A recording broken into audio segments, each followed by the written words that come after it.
왕을 위해 목숨을 버릴 수 있을까요? 조선 역사에는 그 질문에 실제로 그렇다고 답한 사람들이 있었습니다. 그들은 사육신이라 불립니다. 1453년의 조선은 겉으로는 평온해 보였습니다. 세종대왕이 일군 찬란한 문화의 유산이 아직 사람들의 기억 속에 살아 있었고, 젊은 왕 단종이 왕위에 올라 새로운 시대를 열어가는 듯했습니다. 그러나 그 평온함은 실로 폭풍 전야의 고요함이었습니다. 수양대군이라는 이름, 이제 막 역사의 전면에 등장하려는 그 이름이 궁궐 안팎의 공기를 서서히, 그러나 돌이킬 수 없는 방식으로 바꾸어 놓고 있었습니다. 그는 단종의 숙부였으며 세종대왕의 둘째 아들이었습니다. 야망과 능력을 겸비한 그는 조카가 앉아있는 왕위를 바라보고 있었습니다. 1453년 10월 수양대군은 계유정난을 일으켰습니다. 조선 건국 이래 가장 충격적인 정변이었습니다. 단종을 보좌하던 황보인, 김종서 등 중신들이 하룻밤 사이에 피바다 속에 쓰러졌고, 조정의 권력은 단숨에 수양대군의 손으로 넘어갔습니다. 어린 왕 단종은 삼촌의 그늘 아래서 점점 고립무원의 처지가 되어갔습니다. 그리고 1455년 마침내 그날이 왔습니다. 수양대군은 조카 단종으로부터 선의, 즉 왕위 양보를 받아내고 스스로 왕위에 올랐습니다. 세조, 그것이 그의 새로운 이름이었습니다. 단종은 상왕이라는 이름으로 불리게 되었지만 그것은 영광스러운 자리가 아니라 황금 세장 속의 새와 다름없는 처지였습니다. 바로 이 순간 역사는 한 무리의 사람들에게 선택을 요구했습니다. 새로운 왕을 따를 것인가, 아니면 폐위된 왕을 위해 목숨을 걸 것인가. 사육신의 이야기는 여기서 시작됩니다. 단종이 왕위를 내놓은 날, 경복궁의 대전은 묘한 침묵 속에 잠겼습니다. 제위 3년, 나이 16의 왕이 그 자리에서 물러난 것이었습니다. 역사에는 이를 선이라고 기록했지만 실제로 그것이 자발적인 결정이었는지는 많은 이들이 의문을 품었습니다. 단종은 창덕궁의 수강궁으로 거처를 옮겼습니다. 화려한 궁궐 안에서 그는 사실상 연금 상태나 다름없는 날들을 보내게 되었습니다. 이전에 그를 모시던 신하들은 하나둘 물러났거나 숙청되었고, 새로운 왕 세조를 따르는 인물들이 조정을 가득 채웠습니다. 세조는 왕위에 오른 뒤 통치 기반을 다지는 데 집중했습니다. 그는 무능한 인물이 아니었습니다. 오히려 탁월한 행정 능력과 군사적 식견을 갖춘 군주였습니다. 그러나 그가 왕위를 얻은 방식은 조선 유학자들의 눈에 결코 용납될 수 없는 것이었습니다. 유교적 세계관에서 군신의 의리, 즉 신하가 임금에게 바치는 충성은 그 무엇과도 바꿀 수 없는 절대적 가치였기 때문입니다. 세조는 반대파를 제거하고 자신의 측근들을 요직에 배치했습니다. 정인지, 신숙주 같은 당대의 명망 있는 학자들도 세조 편에 섰습니다. 집현전에서 함께 학문을 닦았던 동료들이 새로운 왕을 섬기기 위해 조정에 나서는 모습을 바라보며 몇몇 이들의 가슴 속에서는 끓어오르는 무언가가 있었습니다. 단종의 즉위와 폐위를 가장 가까이에서 목격했던 집현전 학사들 중 일부는 세조에게 충성을 바치는 것을 거부했습니다. 그들은 새로운 왕의 녹봉을 받으며 조정에 나아가는 대신 조용히 고개를 숙이고 기회를 기다렸습니다. 하지만 그 기다림은 소극적인 것이 아니었습니다. 그것은 폭풍을 준비하는 자들의 침묵이었습니다. 역사가 기억하는 6사람의 이름을 하나하나 불러봅시다. 성삼문, 박팽년, 하위지, 이계, 유성원, 유흥부. 이들이 바로 훗날 사육신이라 불리게 될 인물들입니다. 성삼문은 이들 중에서도 가장 중심적인 인물이었습니다. 1418년에 태어난 그는 세종대왕이 한글을 창제할 때 훈민정음 창제에 직접 참여한 학자였습니다. 세종의 총애를 받으며 집현전에서 학문을 연마했고 중국을 13번이나 드나들며 운학을 연구했습니다. 그는 단순한 이론가가 아니라 실행하는 학자였습니다. 그리고 그 실행력은 훗날 가장 극적인 방식으로 발휘됩니다. 박팽년은 성삼문의 절친한 벗이었습니다. 1417년생인 그 역시 집현전 학사 출신으로 뛰어난 문장력과 강직한 성품으로 이름이 높았습니다. 그는 세조가 즉위한 뒤에도 충청도 관찰사로 재직하며 자신의 자리를 유지했는데, 이는 순전히 거사를 준비하기 위한 위장이었습니다. 겉으로는 새 왕을 섬기는 척하면서도 내면 깊은 곳에서는 단 한 번도 단종에 대한 충절을 포기하지 않았던 것입니다. 하위지는 1412년에 태어났으며 세 차례의 과거 시험에서 모두 최고 등급을 받은 전무후무한 인물이었습니다. 그의 학문적 깊이와 꼿꼿한 성품은 동료들 사이에서도 각별한 존경을 받았습니다. 세조의 즉위 후 그는 벼슬을 내놓고 고향으로 내려가 은거했다가 뜻을 함께하는 이들의 부름에 응해 다시 상경했습니다. 이계는 또 다른 집현전 학사로 특히 시문에 뛰어났습니다. 훗날 그가 형장으로 끌려가면서 남긴 시는 지금까지도 조선 문학의 백미로 꼽힙니다. 고통 속에서도 붓을 놓지 않았던 한 선비의 마지막 심정이 그 짧은 시 속에 오롯이 담겨 있습니다. 유성원은 집현전 출신 학사들 중에서 가장 신중하고 치밀한 성격을 가진 인물이었습니다. 거사가 발각되었을 때 그가 선택한 최후는 다른 이들과 달랐습니다. 하지만 그 선택 역시 어떤 의미에서는 가장 고독하고 단호한 저항의 형태였습니다. 나머지 한 명인 유흥부는 다른 5명과는 결이 달랐습니다. 그는 문신이 아니라 무신이었습니다. 오랫동안 국경을 지키며 실전 경험을 쌓은 장군으로 단종 보기 거사에서 실질적인 실행을 맡기로 한 인물이었습니다. 붓보다 칼에 익숙했던 그가 이 거사에 참여한 것은 이 일이 단순한 사상적 저항을 넘어 실제 역사를 바꾸려는 구체적인 계획이었음을 보여줍니다. 이들 6명의 공통점은 단순히 집현전이라는 공간에서 비롯된 것이 아니었습니다. 그들은 세종대왕 시절부터 형성된 깊은 유교적 신념, 즉 군주에 대한 충절은 어떤 개인적 이익보다 우선한다는 믿음을 공유하고 있었습니다. 그리고 그 믿음은 그들을 하나의 방향으로 이끌었습니다. 1456년 초봄, 한양의 뒷골목과 선비들의 사랑방에서 조심스러운 만남들이 이어졌습니다. 낮에는 세조의 신하로 조정에 나서면서도 밤에는 또 다른 왕을 위한 계획을 짜는 사람들이 있었습니다. 이중적인 삶, 그러나 그들에게 진짜 삶은 오직 그 밤의 만남 속에 있었습니다. 거사의 계획은 정밀했습니다. 그해 6월 세조가 명나라 사신을 위한 연회를 창덕궁에서 열기로 되어 있었습니다. 연회에는 세조를 비롯한 조정의 요인들이 모두 한자리에 모이게 될 터였습니다.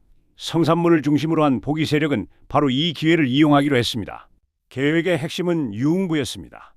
그는 세조 치세에도 무관으로 재직하고 있었고 연회 당일 경호를 맡는 벼름검, 즉 왕 곁에서 검을 차고 호위하는 장군의 직책을 맡게 될 예정이었습니다.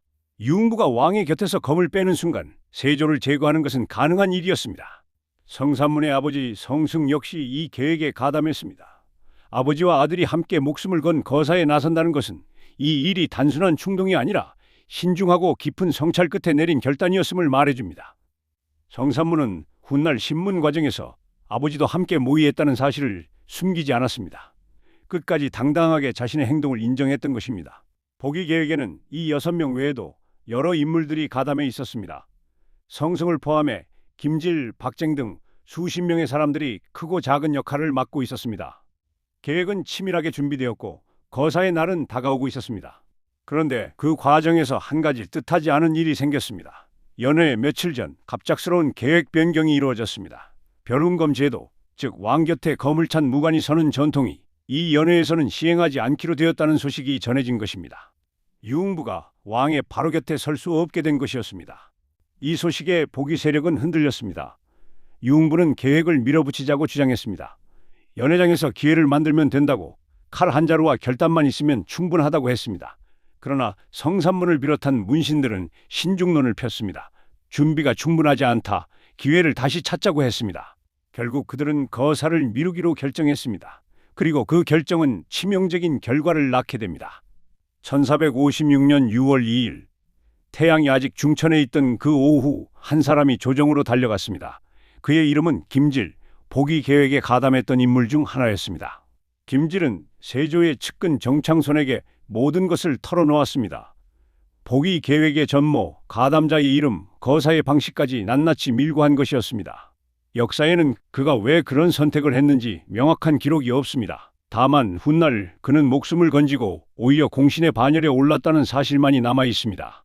밀고를 접한 세조는 신속하게 움직였습니다.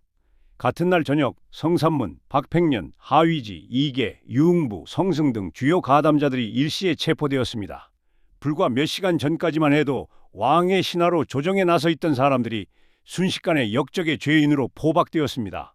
유성원은 달랐습니다. 그는 체포의 손길이 미치기 전에 스스로 목숨을 끊었습니다. 그는 붙잡혀 치욕스러운 신문과 능지처참을 당하는 대신 스스로 죽음을 선택했습니다. 어떤 역사가들은 그의 선택을 비겁함으로 보기도 하고, 또 어떤 이들은 그것이야말로 자신의 죽음을 스스로 결정하려 한 마지막 자존심의 표현이었다고 해석하기도 합니다. 이로써 6명 중 5명은 산채로 잡혔고 1명은 스스로 죽음을 선택했습니다.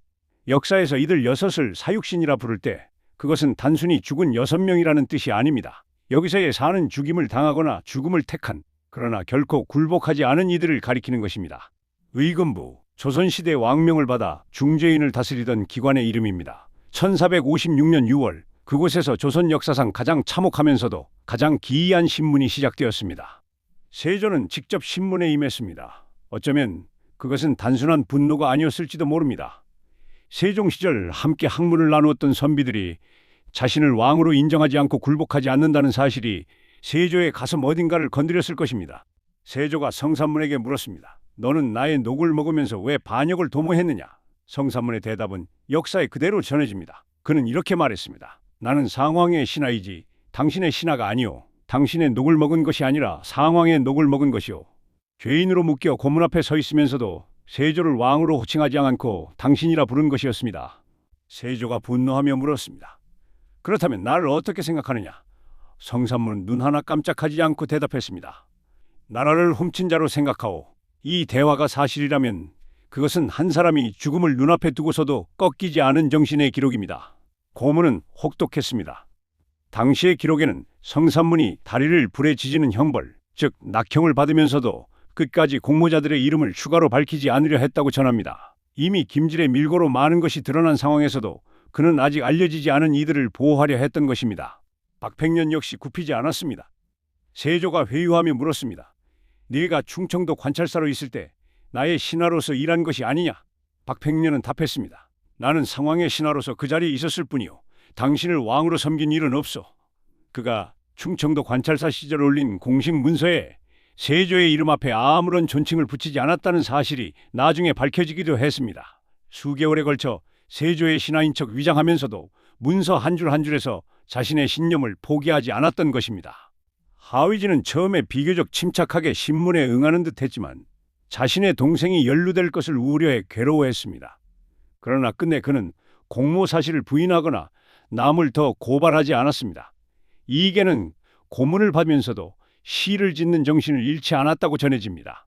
형장으로 끌려가면서 남긴 그의 시구는 그가 얼마나 두려움 없이 죽음을 받아들였는지를 보여줍니다. 유흥부는 거칠었습니다. 무인답게 어떤 두려움도 보이지 않았습니다. 세조가 네가 진정 그런 뜻을 품었느냐고 묻자 그는 거침없이 대답했습니다. 그렇소. 연애날 내가 검을 빼들었더라면 이미 일은 성사되었을 것이오. 그것은 거사의 실패를 후회하는 말이기도 했고 죽음 앞에서도 자신이 옳았다는 것을 천명하는 말이기도 했습니다. 이 신문의 과정이 우리에게 전해주는 것은 무엇일까요? 그것은 단순히 용감한 사람들의 이야기가 아닙니다. 자신이 믿는 가치를 위해 그 어떤 고통도 감수하겠다는 인간이 도달할 수 있는 가장 순수한 형태의 신념에 관한 이야기입니다. 비록 그 신념이 역사의 결과를 바꾸지는 못했지만 그것은 수백 년이 지난 지금도 사람들의 가슴을 울립니다.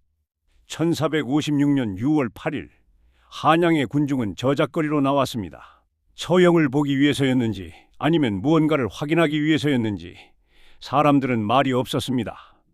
이날 처형될 자들의 이름은 이미 도성 안에 퍼져 있었습니다.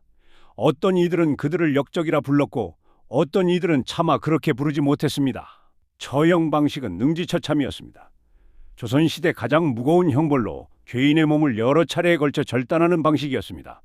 이것은 단순한 죽음이 아니라 극도의 치욕과 고통을 가하는 것으로 세조 측이 이들에게 얼마나 가혹한 분노를 표출하고 있었는지를 보여줍니다.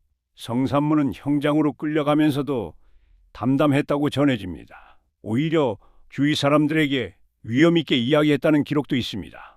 그는 고통스러운 형벌을 받으면서도 끝까지 세조를 왕으로 부르지 않았으며 마지막 순간까지 단종에 대한 충절을 버리지 않았습니다.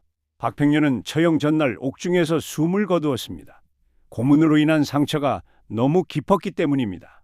그러나 결국 그 또한 역적의 이름으로 생을 마감했다는 사실은 다르지 않았습니다. 그의 가족들도 연좌제에 의해 처형되거나 관비로 전락했습니다.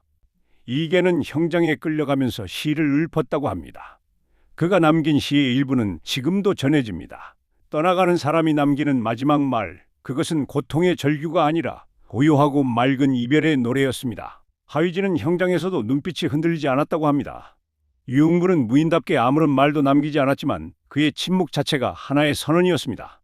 그리고 이미 스스로 목숨을 끊은 유성원의 시신도 죄인으로 처리되었습니다. 죽어서도 그는 역적이라는 이름을 달아야 했습니다. 처형이 끝난 뒤 이들의 가족들도 혹독한 운명을 맞이했습니다. 부모, 형제, 처자식들이 연루되어 처벌받거나 관비, 노비로 전락했습니다. 성산문의 어린 아들들도 예외가 없었습니다. 역사에서 삼족을 멸한다는 말이 이토록 직접적이고 처절하게 실현된 장면이었습니다. 그날 해가 저물었습니다. 처형이 끝나고 도성은 다시 일상으로 돌아가는 듯 보였습니다. 새로운 왕 세조는 여전히 왕위에 있었고 단종은 여전히 창덕궁의 수강궁에 연금되어 있었습니다. 표면적으로 아무것도 바뀐 것이 없었습니다. 그러나 이날 이후 역사는 무언가를 기억하기 시작했습니다. 패배했지만 굴복하지 않은 이들, 죽었지만 사라지지 않은 이름들을. 사육신이라는 명칭 자체는 저형 당시에는 존재하지 않았습니다. 그들은 당시 국가에 반역한 죄인, 역신으로 기록되었습니다. 그들의 이름은 조정의 공식 기록에서 지워졌고 그들의 행적을 기리는 것은 목숨을 걸어야 하는 일이었습니다. 변화는 서서히 왔습니다. 세조 사후 성종대에 이르러 조선의 정치 분위기는 조금씩 달라졌습니다. 사림 세력이 성장하면서 유교적 명분과 도덕을 중시하는 흐름이 강해졌습니다. 그리고 그 흐름 속에서 사육신에 대한 재평가가 시작되었습니다. 사육신이라는 이름을 처음 부여한 것은 조선 중기의 학자 남효원이었습니다. 성종 시절에 활동한 그는 추강집에서 이 6사람의 행적을 기록하고 그들을 사육신이라 명명했습니다. 그 자신도 이 글을 쓰는 것이 얼마나 위험한 일인지 알고 있었지만 역사적 진실을 기록해야 한다는 사명감이 두려움을 이겼습니다. 세월이 흐르면서 사육신에 대한 평가는 점점 달라졌습니다. 처음에는 역적이었던 이들이 충신의 상징으로 자리 잡아갔습니다. 조선 후기에는 그들의 묘소가 정비되고 사당이 세워졌습니다. 서울 노량진에 있는 사육신 묘는 오늘날까지도 많은 사람들이 찾는 역사적 공간이 되었습니다. 숙종대에는 드디어 공식적인 복권이 이루어졌습니다. 1691년 사육신은 죽은 지 230여 년 만에 국가로부터 공식적으로 충신으로 인정받았습니다. 빼앗겼던 이름이 돌아오는데 2세기가 넘는 시간이 걸린 것입니다. 오늘날 우리가 사육신을 기억하는 이유는 무엇일까요? 그들의 거사는 실패했습니다. 단종은 복이 되지 못했고 1457년에는 강원도 영월로 유배된 뒤 결국 사사되었습니다. 세조의 왕위는 더욱 굳건해졌습니다. 역사적 결과만 놓고 본다면 사육신의 죽음은 아무것도 바꾸지 못한 것처럼 보입니다. 그러나 역사는 결과만으로 이루어지지 않습니다. 역사는 그 과정에서 사람들이 어떤 선택을 했는지, 무엇을 지키려 했는지를 기록합니다. 사육신은 그 기록의 가장 빛나는 부분 중 하나입니다. 그들이 보여준 것은 충절이라는 가치가 단순한 관념이 아니라는 것이었습니다. 죽음을 각오하고 가족의 몰락을 알면서도 자신이 옳다고 믿는 길을 걸었습니다. 그것은 어떤 개인적 이익도 없는 선택이었습니다. 성공할 가능성이 낮다는 것을 알면서도 나아간 행동이었습니다. 성산문이 남긴 시조가 있습니다. 이 몸이 죽어가서 무엇이 될꼬 하니 복내산 제일봉에 낙락장송되어 있어 백설이 만건곤할 채 독야청청하리라. 어떤 고난 속에서도 홀로 푸름을 잃지 않겠다는 결의를 담은 이 시조는 죽음 앞에서도 꺾이지 않겠다는 선언이었습니다. 그 말이 수백 년이 지나도록 사람들의 입에서 입으로 전해지고 있습니다. 또 다른 관점에서 보면 사육신의 이야기는 권력의 정당성에 관한 질문을 역사 속에 새긴 것이기도 합니다. 힘으로 빼앗은 왕위는 진정한 왕위인가? 능력이 있다 해도 과정이 불이했다면 그것을 따라야 하는가? 이 질문들은 사육신이 목숨을 걸고 제기한 문제들입니다. 그리고 이 질문들은 오늘날에도 여전히 유효합니다. 역사는 때로 승자의 기록이라고 합니다. 그러나 사육신의 경우는 달랐습니다. 승자의 기록 속에서도 패배한 자들의 이름이 살아남았습니다. 세조의 기록 속에도 성산문의 이름은 지워질 수 없었습니다. 그들의 저항은 너무나 강렬했고 그들의 죽음은 너무나 선명했기 때문입니다. 오늘도 서울 노량진의 사육신 묘역에는 사람들이 찾아옵니다. 봄에는 꽃이 피고 가을에는 단풍이 물드는 그 고요한 언덕에서 우리는 약 570년 전의 이 이야기를 다시 떠올립니다. 그들이 지키고자 했던 것, 그들이 목숨과 맞바꾼 가치, 그것이 무엇이었는지를. 왕을 위해 목숨을 버릴 수 있을까요? 이 질문은 지금의 우리에게도 형태를 바꾸어 돌아옵니다. 내가 옳다고 믿는 것을 위해 모든 것을 잃을 각오가 되어 있는가? 사육신은 그 질문에 그렇다고 답한 사람들입니다. 그들의 이름이 600년 가까운 시간을 건너 지금까지 살아남아 있다는 것은 역사가 그 답을 기억하고 있다는 증거입니다. 성사반문, 박팽년, 하위지, 이계, 유성원, 유흥부, 그들은 역사의 패배자였습니다. 그러나 우리는 그들을 기억합니다.